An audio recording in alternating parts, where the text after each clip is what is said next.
Jesus didn't say it's a good idea to deny yourself. He said you must deny yourself. Take up your cross and follow me.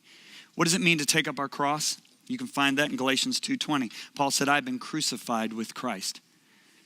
Now, he's not talking about physically being crucified because he was still alive to write it. So what's he talking about? Here's the answer. It is no longer I live, but Christ lives in me. And the life that I now live in the flesh, I live by the faith of the Son of God who loved me and gave himself for me. The secret here is that he's living in Christ. Okay? Just as Adam and Eve were supposed to live from the tree of life, trusting in God completely and not independent of him. That's what Paul's saying. I'm driving my life from Jesus.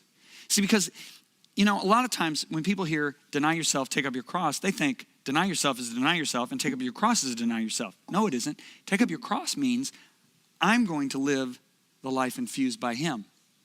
Okay? If you look at Romans 6:4, it says, as Christ was raised from the dead, even so we should walk in newness of life. Romans 6:6-7 says, we know that our old sinful selves were crucified with Christ so that sin might lose its power. You see, you have to understand there were things that I couldn't get free from before I became a believer. But once I became a believer and learned how to yield to Christ in me, I walked away from what I couldn't walk away from before. You know what the problem is? And so many Christians wrestle with so much sin, and yet they're free. And the reason they wrestle with it is because we haven't taught them how to live in Christ. Empowered by him. Under his lordship.